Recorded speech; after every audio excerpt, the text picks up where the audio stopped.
नमस्कार, आपण पाहत आहात पुणे लाईव्ह न्यूज. पाहुयात दिवसभरातील ठळक घडामोडी. खेड तालुक्यात मागील 2 दिवसात पश्चिम भागातील काही गावात पावसाने हजेरी लावली.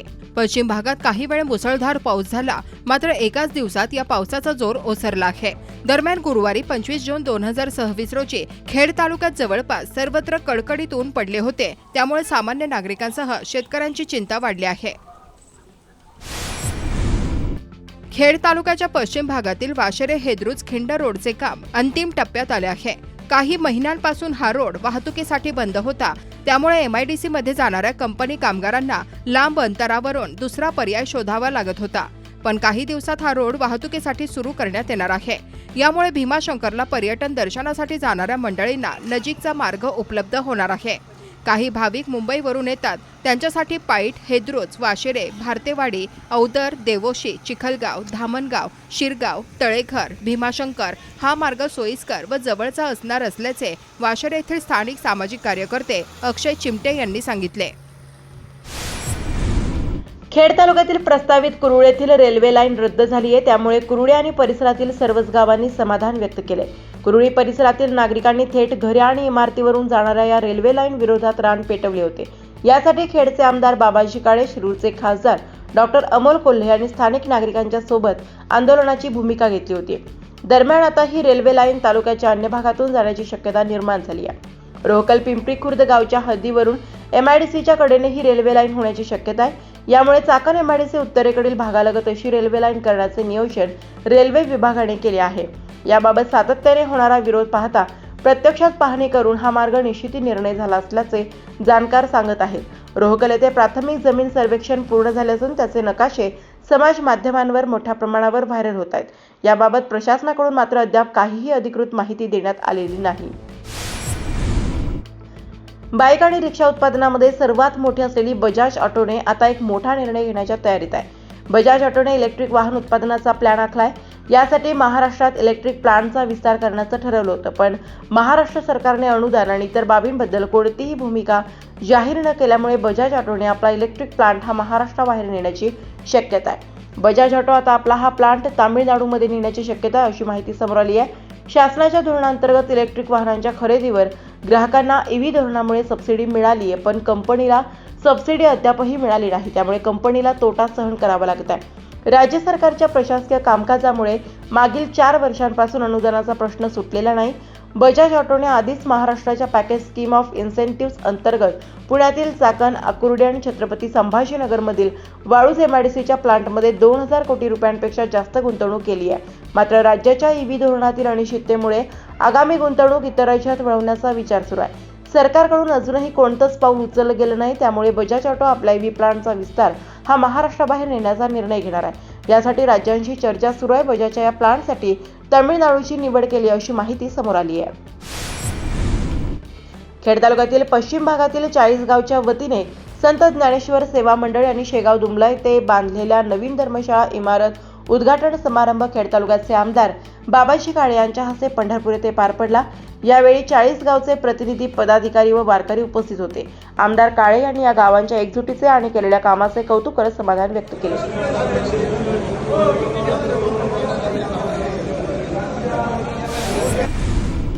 खेड, आंबेगाव व जुन्नर तालुक्यातील शेतकऱ्यांच्या कृषी पंपाच्या केबल चोरणाऱ्या आंतरराज्य टोळीला अटक करण्यात आली असून 150 शेतकऱ्यांच्या केबल चोरीचे एकूण 12 गुन्हे उघड झाल्याची माहिती पुणे ग्रामीण पोलिसांच्या स्थानिक गुन्हे शाखा पथकाने दिली आहे. उत्तर पुणे जिल्ह्यात मागील काही दिवसात नदीच्या पात्रातील शेतकऱ्यांच्या कृषी पंपाच्या केबल वायर चोरीच्या घटना मोठ्या प्रमाणात झाल्या होत्या.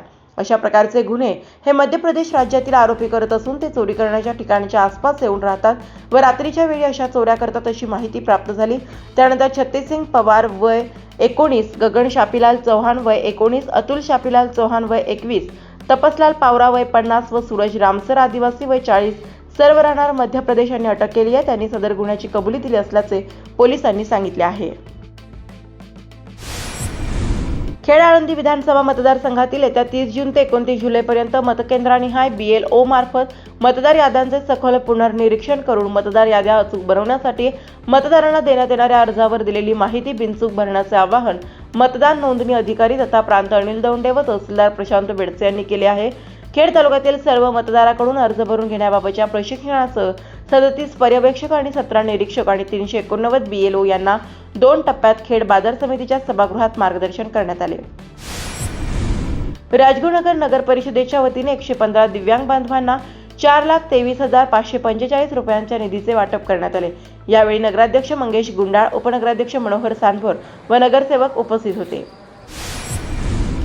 राज्य शासनाने राज्यभरातील 1ली ते 8वी पर्यंतच्या विद्यार्थ्यांना शालेय पोषण आहार सुरू केला. नवीन शैक्षणिक वर्ष सुरू होण्यापूर्वी पोषण आहारातील सर्व आवश्यक कडधान्य, साहित्य, मीठ, मसाले पोहोचवले गेले. विदर्भ वगळता शाळांचे नवीन शैक्षणिक वर्ष 15 जून पासून सुरू झाले. तालुक्यातील 14 गॅस एजन्सी चालकांनी पहिल्याच दिवशी शाळेच्या नावे असणाऱ्या गॅस पुस्तिकेवर गॅस सिलेंडर देण्यास नकार दिला व शिक्षकांना माघारी पाठवून दिले. त्यामुळे बहुतेक शाळांमधून पोषण आहार शिजवण्याबाबत प्रश्न निर्माण झालाय. याबाबत महसूल विभागाकडे तक्रारी केल्यात. तालुक्याच्या दुर्गम भागातील 38 शाळांना गॅस मिळत नसल्याच्या तक्रारी समोर आल्या. खेड तालुक्याचे पश्चिम भागातील आडगाव विविध कार्यकारी सेवा सहकारी सोसायटीच्या अध्यक्षपदी सतीश प्रभाकर मोहन यांची बिनविरोध निवड झाली. पारपत्रांसाठीचे वाढते अर्ज आणि एकाच केंद्रावरील ताण कमी करण्यासाठी चाकण व हडपसर परिसरात आता नवीन पोस्ट ऑफिस पारपत्र सेवा केंद्र सुरू करण्यात येणार आहे. सध्या पिंपरी चिंचवड येथे पोस्ट ऑफिस पारपत्र सेवा केंद्र सुरू असून पुण्यात आणखी 2 ते 3 केंद्रे सुरू करण्यासाठी प्रयत्नशील असल्याची माहिती प्रादेशिक पारपत्र अधिकाऱ्यांनी माध्यमांना दिली आहे. सध्या पारपत्र काढण्यासाठीचा प्रतीक्षा कालावधी सामान्य श्रेणीसाठी 26 दिवस तर तत्काळसाठी 2 दिवसांपर्यंतच आहे. पुणे आणि परिसरात पारपत्रासाठीच्या अर्जांची संख्या मोठ्या प्रमाणात वाढली आहे. तसेच इतर अनेक कारणांमुळे पारपत्र सेवा केंद्रातील व्यवस्थेवरही ताण येतो. हा ताण कमी करण्यासाठी नागरिकांना लवकरात लवकर पारपत्र काढता यावे म्हणून फिरते पारपत्र केंद्र, पारपत्र मेळावे घेण्यात येतात. आता चाकण औद्योगिक पट्ट्यातील आणि पूर्व पुण्यातील वेगाने विकसित होत असलेल्या हडपसर परिसरात नवीन 2 ते 3 पोस्ट ऑफिस पारपत्र सेवा केंद्रे सुरू करण्यासाठी प्रयत्न करण्यात येत आहेत. त्यामुळे या परिसरातील नागरिकांना लांबचा प्रवास करून बाणेर येथे पारपत्र सेवा केंद्रात यावे लागणार नाही. आळंदी जवळील वडगाव रोड सुपर बाजार येथे गेल्या आठवड्यापासून ड्रेनेजमधून पाणी वाहत आहे. हे पाणी रस्त्यावरती आले आहे. त्यामुळे या भागातून जाणाऱ्या नागरिकांना दुर्गंधीचा सामना करावा लागत असल्याचे स्थानिकांनी याबाबतचे फोटो पाठवून कळवले आहे. आळंदी हे प्रमुख तीर्थक्षेत्रांपैकी एक मानले जाते. मात्र याच आळंदीमध्ये नदी पलीकडील एसटी बसस्थानक तसेच सद्यस्थितीत असलेले PMPL बसस्थानक कित्येक दिवसांपासून दुरावस्थेत आहे. 2 दिवसांपूर्वी दिनांक 23 जून रोजी रात्री झालेल्या पहिल्या पावसात PMPL बस स्थानकाची मोठी दुरावस्था झाली आहे. तेथील काही जागेत अजूनही चिखल व पावसाचे पाणी दिसून येत असल्याच्या तक्रारी नागरिकांनी केल्या आहेत. गुरुवार दिनांक 25 जून रोजी निर्जला एकादशी निमित्त आळंदी येथील संत श्रेष्ठ ज्ञानेश्वर महाराज संजीवन समाधीच्या दर्शनासाठी पहाटेपासून माऊली मंदिरात भाविकांची मोठी गर्दी होते. मंदिर परिसरातील हार, फुले, प्रसादाच्या तसंच ग्रंथ साहित्याच्या दुकानांमध्ये नागरिकांची गर्दी दिसून येत होती. भोरगिरी गावातील कोटेश्वर मंदिराच्या प्रांगणात बाल मेळाव्याचे आयोजन करण्यात आले. या मेळाव्यामध्ये एकूण 36 किशोरवयीन मुले व मुलींनी उत्स्फूर्त सहभाग नोंदविला. बालकांमध्ये संविधानिक मूल्ये, सामाजिक जाणीव, नेतृत्व गुण आणि परस्पर सहकार्याची भावना विकसित करणे हा या मेळाव्याचा मुख्य उद्देश होता. कंपनीच्या CSR फंडातून ग्रामपंचायत दोंडकरवाडी येथील जिल्हा परिषद प्राथमिक शाळा महाब्रेवाडी रामनगर येथे 4,50,000 रुपये निधी उपलब्ध झाला. त्यामधून शाळेसाठी शौचालय युनिट, खुर्च्या, टेबल, कपाटे उपलब्ध करून देण्यात आली. यावेळी सरपंच सीताराम गुजर, उपसरपंच गंगाताई कामठे यांच्यासह सदस्य व ग्रामस्थ उपस्थित होते. चाकणमधील एका विवाह सोहळ्यात शिवमानवंदना देऊन एक वेगळा आदर्श समाजासमोर ठेवण्यात आला आहे. चाकण जवळील कडाचीवाडी येथील वैभव गडपाटील आणि पायल गाडे पाटील यांचा विवाह सोहळा 22 जून रोजी सायंकाळी पार पडला. कडाचीवाडीचे युवा कार्यकर्ते ॲडव्होकेट ऋषिकेश गडपाटील यांचे बंधू वैभव यांचा विवाह सोहळा शिवमानवंदनेने या भागात चर्चेचा विषय झाला आहे. राज्यस्तरीय आदर्श पुरस्कार विजेते प्राध्यापक बाबासाहेब दिघे यांनी विवाह सोहळ्यामध्ये शिवमानवंदना देऊन एक वेगळा आदर्श समाजासमोर ठेवला आहे.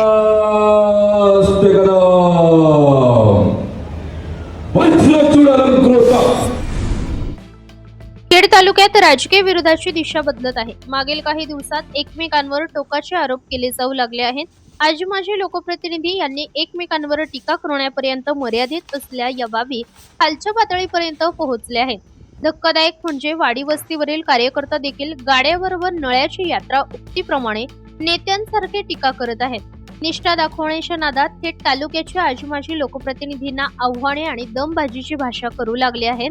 समाज माध्यमात अनेकदा पेड न्यूज करून आणि थेट कार्यकर्त्यांना देखील पुरस्कृत करून एकमेकांवर सोडण्याचे आणि बेछूट आरोप करण्याचे गलिच्छ प्रकार राजरोज सुरू आहेत. खेड तालुक्याच्या आजवरच्या राजकारणात प्रथमच असे प्रकार घडत आहेत. चुलीपुढे शिपाई आणि घराबाहेर भागुबाई असलेल्या अशा कार्यकर्त्यांची प्रताप सामान्य जनता अवाक होऊन पाहत आहे. खेड तालुक्याचे प्रशासकीय विभाजन अधिकृतपणे सुरू झाले आहे. याबाबत शासनाने अप्पर तहसील चाकण कार्यालय स्थापण्यास मान्यता दिली आहे. या तहसील कार्यालय विभाजनाबाबत नागरिकांना सूचना व हरकती घेण्यासाठी उपविभागीय अधिकारी खेड यांनी जाहीर सूचना देखील प्रसिद्ध केली आहे. यावर नागरिकांनी दिनांक 8 जुलै 2026 पर्यंत उपविभागीय अधिकारी कार्यालयात सूचना व हरकती सादर कराव्यात असे आवाहन जाहीर सूचनेने करण्यात आले आहे. चाकण शहरासाठी होत असलेल्या या अप्पर तहसीलबाबत अजूनही आरोप प्रत्यारोप होत असल्याची बाब समोर येत आहे. आमदार बाबाजी काळे यांनी अप्पर तहसीलसाठी प्रयत्न केलेले असताना देखील काही कार्यकर्ते थेट तालुक्याच्या लोकप्रतिनिधींना खुले आव्हान देत असल्याचे धक्कादायक प्रकार समोर येत आहेत. चाकणमधील पदाधिकारी नेमकं काय म्हणाले ते जाणून घेऊया. चर्चित असा चाकण अप्पर तहसील कार्यालय या कार्यालयाचा शासनातर्फे काल स्टे व्हॅकेंट करण्यात आला आणि त्यानंतर या संदर्भात शासनाने उपविभागाधिकारी आणि जिल्हाधिकारी यांच्यामार्फत जाहीर सूचनेचा 8 जुलैपर्यंत कालावधी निश्चित करण्यात आला आहे. या कालावधीमध्ये नागरिकांनी हरकती सूचना आपल्या मांडायच्या आहेत. हे कार्यालय होत असताना मी तत्कालीन महसूल मंत्री राधाकृष्ण विखे पाटील साहेब, त्यानंतर माजी आमदार दिलीपांना मोहिते पाटील, त्यानंतर कालिदासदादा वाडेकर आणि चंद्रशेखर बावनकुळे, तसेच बाळासाहेब गायकवाड असतील, निलेशजी कड असतील, यांचाही मी विशेषतः आभार मानतो. ज्यांनी वेळोवेळी पाठपुरावा केला आणि या चाकण तहसीलदार कार्यालयापर्यंत आपण आज पोचलेलो आहे आणि शेवटचे काही दिवसच बाकी आहे. आणि यानंतर मी विकास खारगे साहेब जे आपले ACS आहेत त्यांना मी विनंती करतो की त्यांनी 15 ऑगस्टच्या पूर्वी या चाकण अप्पर तहसीलदार कार्यालयाचा अधिसूचना काढून लवकरच या चाकणमध्ये नागरिकांना सुखसुविधा आणि लाभ मिळण्यासाठी लवकरात लवकर मिळत यावा हे मी विनंती करतो. खरं तर आज अतिशय आनंदाचा दिवस आहे चाकण शहरातील नागरिकांसाठी. वास्तविक मी कोणत्याही लोकप्रतिनिधीच्या विरोधात किंवा कोणत्या नेत्याच्या विरोधात टीका टिप्पणी करणार नाही, पण मी जे काय केले ते फक्त मात्र तुम्हाला मी सांगणार आहे. मी हे चाकणला अप्पर तहसील कार्यालय व्हावं म्हणून गेले 2022 सालापासून मी प्रयत्न करतो आहे.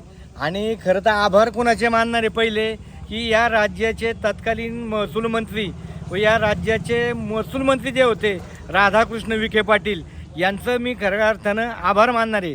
त्याचबरोबर त्यांचे सहकारी म्हणजे त्यांचे प्रधान सचिव होते तत्कालीन राजेश कुमार होते, राजेश कुमार महसूल सचिव होते. त्या सचिवांच्या माध्यमातून हा आपण पाठपुरावा त्यांच्याकडे केला होता. त्याच्यानंतर जे नंतर झालं तर त्याच्यानंतर एक कमिटी ह्या राज्य शासनाने कमिटी खास आपल्या चाकण शहरासाठी ही कमिटी नेमण्यासाठी अधिवेशनामध्ये ही कमिटी नेमली होती त्या कमिटीला सुद्धा मी हजर होतो आणि त्या कमिटीच्या रिपोर्टवर खऱ्या अर्थानं आपलं चाकणचं नाव या महसूल विभागाच्या ह्याच्यामध्ये अप्पर तहसीलदार राधाकृष्ण विखे पाटलांनी यांनी 2024ला दिलं होतं. त्याच्यावर सही करून आपलं तहसीलदारला यादीमध्ये आपलं नाव घेतलं. तदनंतर या राज्याचे आत्ताचे महसूल मंत्री व भारतीय जनता पार्टीचे ज्येष्ठ लोकनेते कार्यक्षम महसूल मंत्री चंद्रशेखरजी बावनकुळे साहेब यांनी सुद्धा आमच्या शिष्टमंडळ आम्ही घेऊन गेलो होतो. त्या शिष्टमंडळा मग सर्व पक्षाची मंडळी होती. त्या माध्यमातून त्यावेळेस आमच्याबरोबर या तालुक्याचे आमदार साहेब दिलीपांना मोहिते पाटील हे सुद्धा आमच्याबरोबर होते. त्यांनीसुद्धा आम्हाला या कार्यक्रमामध्ये व्हावा मंजूर म्हणून आम्हाला सहकार्य केलं.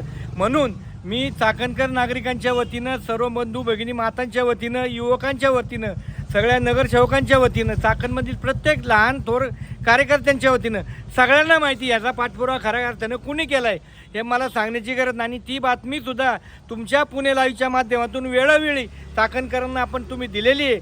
आणि सर्वांच्या रेट्यामुळं, सर्वपक्षीय कार्यकर्त्यांच्यामुळं आज चाकण शहराला स्वतंत्र अप्पर तहसीलदार चाकणच्या हिताकरता, लोकांच्या हिताकरता स्वतंत्र आपलं तहसील कार्यालय आपलं मंजूर झाले.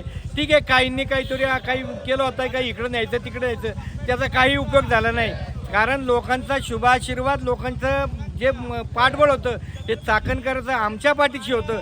म्हणून आज चाकण शहराला स्वतंत्र तहसील कार्यालय मंजूर झाले. आणि हे सुद्धा कार्यालय आमचं म्हणणं PWDची जागा आहे त्या जागेतच व्हावं. आणि त्या ठिकाणी सर्व शासकीय कार्यालय, मग पोलीस स्टेशन असेल किंवा कोणती कार्यालय, सर्व कार्यालय असेल, नगर परिषदेची भव्य इमारत असेल, त्या जागेत व्हावी या अशी आमची इच्छा आहे. आणि पुन्हा एकदा सर्व पत्रकार बंधूंचं, सर्व चाकणकर नागरिकांचं अतिशय चांगला कार्यक्रम आज राबवला आहे. हा कार्यक्रम राबवायचं कारण असं आहे की शासनानं दिलेल्या हे मंजुरी दिलेली, आता आपल्याला काहींना हरकती मागवल्यात, म्हणून त्या हरकतीला समर्थनासाठी आपण हे पत्रक घेऊन आपण सगळ्यांकडे आपण जातोय. नागरिकांना विनंती करतो की आपलं समर्थन म्हणून सगळ्यांनी या सह्या करून या प्रांत साहेबांना आपल्याला द्यायचं आहे. आणि हेच राज्य शासनाकडे जाणार आहे.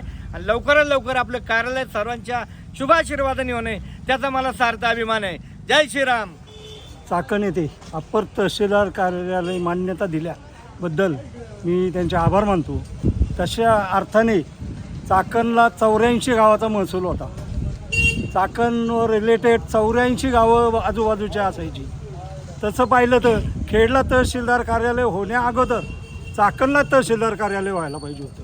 कारण या ठिकाणी चाकण 84, अजून बी बाहेरगावची किंवा जुनी जाणती लोक म्हणतात चाकण 84 याचा अर्थ की आजूबाजूची 84 गावं इथं रिलेटेड होती चाकणबरोबर. त्या अर्थाने पहिल्यांदा चाकणला तहसीलदार कार्यालय व्हायला पाहिजे होते. तरी असो, राज्य सरकारचे आत्ता डोळे उघडले आणि त्यांनी आम्हाला अप्पर तहसीलदार कार्यालय मान्य केलं. त्याबद्दल मी त्यांचं सहर्ष स्वागत करतो. मी चाकण नगर परिषदेतर्फे त्यांचं आभार मानतो. धन्यवाद. शासनाचे जाहीराचे आभार व्यक्त करतो की त्यांनी आमच्या तालुक्याला प्रस्तावित अप्पर तहसील कार्यालय मंजूर केलं आणि त्या सूचनावर त्याच्यासाठी ठेवले. त्यासाठी आमचे सहकारी मित्र मोमीन भाईंनी सूचना व हरकतीसाठी स्वतःच्या स्वखर्चाने ह्या कागद छापले आणि लोकांना दिलेले.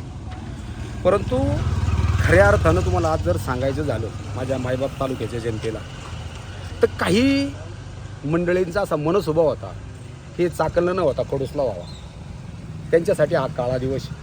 पण ह्या चाकणसाठी मित्रांनो, आणि ह्या वरळ वराळ वासुली फाट्यापासून सोळू धानोऱ्यापर्यंत मायबाप जनतेचा आज खऱ्या अर्थानं विजय झालेला आहे.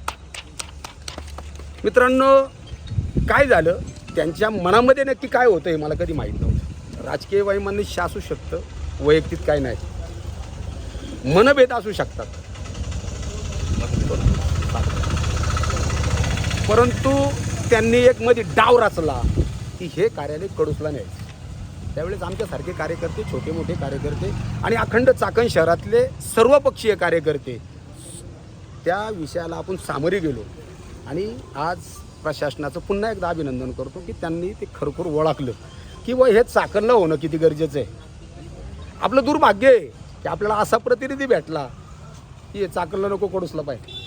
अरे मित्र, त्याला आज आम्हाला सांगायचं आहे, हे तर सोड, हे तर केलंच, पण उद्या भविष्यामध्ये बाजार समिती सुद्धा तुकडा करणार तिचा. खेड बाजार समितीचं काय घेऊन बसले? चाकण बाजार समिती झाली पाहिजे. माननीय गुलाबशेठ सोपाना गोरे पाटील यांनी स्वर्गीय आमदार साहेबराव सातकर असताना ठराव केलेला आहे. राजनभाई जिवंत आहेत, अजून इथं आहेत, आमच्या समोर आहेत, त्यांनी त्याला अनुमोदन दिलेलं आहे. बाजार समिती सुद्धा तोडल्याशिवाय आम्ही राहणार नाही. तू ज्यात किती ताकद आहे तेवढी धमक आहे ना, लाव. डाव करतो का तू? आमच्या 2 तुकडे होणार आहे तालुक्याचे, भविष्यात होणार, 100% होणार. आम्हाला एकच सांगायचं, एवढा क्लेश नको धरू बाबा चाकणबद्दल. आज मला तुमच्या सर्वांच्या माध्यमातून सांगायचं, एवढा क्लेश नको करू. चाकण काय वेगळं आहे का? होऊ दे ना, आता इथं कार्यालय झालं, इथल्या नागरिकांच्या सुख सुविधा उपलब्ध होणार आहे. तसंच आमचं म्हणणं आहे की बाजार समिती सुद्धा स्वतंत्र झाली पाहिजे. खऱ्या अर्थानं बाजार समितीचा उत्पादनाचा सोर्स काय, विकासाचा सोर्स काय? तुम्ही नुसतं सांगताय पत्रकारामध्ये सगळ्या ताब्यात माझ्या संस्था आहे, बाजार समिती माहीत. अरे तू आमदार व्हायच्या अगोदर आली, तू सांगतो भ्रष्टाचार झाला, वाडा बांधला, अमकं केलं, पालन, कारवाई का नाही केली? कधी विधानसभेत प्रश्न मांडला? मांडायचा ना तारांकित प्रश्न, याच्यात भ्रष्टाचार झालाय खालच्या खाली. हो, जे बाजार समितीच्या माध्यमातून जो खर्चातून स्वखर्चातून बाजार समितीच्या याच्यातून तो वाढा झाला, कोणाचा मला आजी माझीचं घेणं देणं नाही. मला माझ्या गावचा विकास, माझ्या पट्ट्याचा विकास महत्त्वाचा आहे. तुम्ही काय करताय? का दिलं बाबा पत्र ते कडूचं? का दिलं त्याचं आजपर्यंत उत्तर नाही दिलेलं. उद्या सुद्धा सांगतो, बाजार समिती तोडण्यासाठी उद्याच्या जी सभा येणार आहे तिथं आम्ही मांडणार आहे. ये समोर तिथं ये सामोरी आम्ही येणार करणार आणि ते बी करून दाखवणार, सोडणार नाही. काय होतंय आता उदाहरण सांगायचं मला, राजगुरुनगर सहकारी बँकेचं घ्या. आम्ही त्यांच्या बाबतीत बोलत नाही. राजगुरुनगर सहकारी बँकेतलं सुद्धा बघा चाकणचं सगळ्यात मोठं उत्पादन आहे. राजन भाई तुम्ही तिकडे डायरेक्टर राहिले, आम्ही म्हणतो का तोडा? नाही तोडा. कशासाठी नका तोडू? ही सहकार संस्थेतली एक अग्रगण्य संस्था आहे, जिल्हाभर कार्यक्षेत्र आहे. अरे पण तालुक्याचा ज्या ज्या वेळेस विषय येतो त्या वेळेस हे होते. आता सकाळी आम्ही उठलो बातम्या लावल्या गैरहजर. असू दे बाबा, तू आता राजकीय फायदा कुठं असेल तिकडंच आमचं काय भांडणच नाही. कालही नव्हतं, आजही नाही, आणि उद्या असण्याचं कारण नाही काय. पण तू चाकणबद्दल एवढा रोष का? तू केली काल गोरेकाळे युती केली, 6 महिने झाले आता वतीन राजीनामे द्यायची तयारी झाल्या. सभापती कुठं शिकृत सगळे झालेत तयारी. काय 6 महिन्यात दिवा लावला? एकदा घे पत्रकार परिषद, दोघं मिळून घ्या आणि सांगा गावात काय केलं. आता काल कोणतरी आला दुर्बीन घेऊन, अरे ये ना चक्रेश्वर रोडला, ये चक्रेश्वर रोडला तुम्ही या ना, बघा ना तो चक्रेश्वर रोड झालाय का नाही झाला, गावातला विकास किती झालाय. दुर्बीन लागत नाही मित्रा, शासनाच्या गाडीत नको हिंडू, पर्सनली ये, मला बोलव, मला फोन कर, तुला गावभर हिंडतो. किती सिमेंटचे रस्ते झाल्यात, किती प्लेन ब्लॉक झाल्यात, काय झाल्यात. आणि तुम्ही सांगताय चाकणच्या बाबतीत तुम्ही काय केलं, खेडच्या बाबतीत काय केलं, आळंदीच्या बाबतीत काय केलं. अरे सत्ता कोणाच्या होत्या? राजगुरुनगर आणि चाकण स्थापन झाल्यापासून सत्ता कोणाची? ही सरले का काय तुम्ही? हा, आळंदी राजगुरुनगर भाजपच्या ताब्यात होती 5 वर्ष. चाकण होतं शिवसेनेच्या ताब्यात, आजही शिवसेनेच्या ताब्यात, उद्या का आत्ता बी शिवसेनेचं. मग तुम्ही थांबा ना. आपण बोलतोय काय, आपण करतोय काय? सर्वसामान्य कार्यकर्त्याला काय म्हणायचं? थोडंसं याडी बंगाडी. माझं एकच म्हणणं आहे, हे आज झाले. चाकणकर नागरिकांना आव्हान आहे, आपण याच्यावर सही करा. आपल्याला अप्पल कार्यालय गरजेचं आहे. आपण यासाठी सूचना व हरकतीमध्ये ज्या काही गोष्टी करणार आहोत त्याची आपण स्वाक्षरी देऊ, माननीय प्रांत साहेबांना ते घेऊन देऊ आणि त्यांनाही धडा शिकवू. आणि बाजार आता ह्यापुढं आमचं एकच लक्ष असेल की चाकण बाजार समिती कशी होईल, ह्यासाठी आम्ही यापुढं लढा देऊ. जय हिंद, जय महाराष्ट्र. हे जे झालेलं आहे त्याच्यामध्ये तुम्ही समाधानी आहात का? 100% समाधानी आहोत. त्याच्यात तुम्ही कुठल्या महसूल मंडळांची मागणी केलेली होती? सगळेच आहे ना, अन्नधान्य आहे. नाही, कोणती महसूल मंडळ मागितली होती? नमस्कार, मी ॲडव्होकेट निलेश खड. आज आपण ज्या जागेत उभे आहोत या ठिकाणी आपण पाईप बघतायच आहे. ती चाकण नगर परिषदची सुधारित जी पाणी योजना आहे त्याचे हे पाईप आहेत. आणि ही जागा आपण चाकण नगर परिषद, पोलीस स्टेशन, सब रजिस्टर असो किंवा आपलं अप्पर तहसील, म्हणजे प्रस्ताव दिला त्यापूर्वी मागणी केलेली की अप्पर तहसीलला करा. एवढा ठाम विश्वास आम्हाला होता की आमचा जो काय विचार आहे किंवा जी काय मागणी ते आम्ही यशस्वी करून दाखवू. महाविकास आघाडीचं सरकार असताना 12 एप्रिल 2021 रोजी सन्माननीय आमचे काँग्रेसचे नेते आदरणीय महसूल मंत्री होते तत्कालीन बाळासाहेबजी थोरात साहेब यांच्याकडं मी मागणी केली की बाबा जेव्हा आपण खेडला जायचो, ट्रॅफिक असायचं आणि तिथं बघितलं तर रोज हजारो लोक त्यांच्या केसेससाठी, म्हणजे एक केस असेल तर त्या घरातील 5-25 लोक तिथं असायची आणि सुनावण्या होत नव्हत्या, लोकांना न्याय मिळण्यास विलंब होत होता. आणि बाकी अन्न आणि नागरी पुरवठा जो आहे तो असेल किंवा बाकीचे जे काही कमिट्या असतात शासकीय, त्याद्वारे देखील या तालुक्याला न्याय भेटत नव्हता. हा तालुका आपला पुणे जिल्ह्यातील मोठा तालुका आहे, म्हणजे 2.5 ब्लॉकचा तालुका आहे. तर जेव्हा आपण बघतो पिंपरी चिंचवड असेल किंवा हवेली तालुक्यात जे 2 अप्पर तहसील झालेत, त्याप्रमाणे या तालुक्यात देखील व्हावं अशी मागणी केली. त्यावेळी आम्हाला लोकांनी वेड्यात काढलं, परंतु मी सातत्याने त्याबाबतचा पाठपुरावा केला. राज्यात अप्पर तहसील निर्मितीसाठी एक कमिटी शेखर गायकवाड साहेबांच्या अध्यक्षतेखाली नेमण्यात आली. तिथं देखील म्हणणं मांडलं, म्हणजे नुसतं आम्ही मागणी करून थांबलो नाही. 2021 ते 2024 पर्यंत आमचं हे सगळं काम सुरू होतं. दरम्यानच्या काळात स्वतः या भागाचे खासदार डॉक्टर अमोल कोल्हे यांनी इथं पाहणी केली आणि त्यांना मी म्हटलं की बाबा हे झालं पाहिजे. त्यावेळी त्यांनी देखील याबाबतची जी काही मदत आहे किंवा पत्रव्यवहार आहे त्यासाठी त्यांनी सहकार्य केलं 2021 ते 24मध्ये. आणि मग हा प्रस्ताव गेला, ज्या वेळेस तो प्रस्ताव सादर करण्यात आला तो पूर्णपणे परिपूर्ण होता. परंतु दरम्यानच्या काळात काही प्रशासकीय अधिकाऱ्यांनी कोणाचं तरी ऐकून त्याच्यामध्ये उलटे पालटे फेरबदल केले. आज मी तुम्हाला एवढंच सांगतो की काही लोक काहीतरी विनाकारण खोटं बोलणार किंवा काही न करता काहीतरी बोलायचं आणि एक सवंग लोकप्रियतेसाठी काहीतरी धमाका करतोय असं दाखवायचं. तसं करायची गरज नाही आहे. आपण ज्या हेतूने काम केलं, मी काँग्रेस पक्षाचा आहे, आम्हाला सर्वसामान्य लोकांची कामं करायची.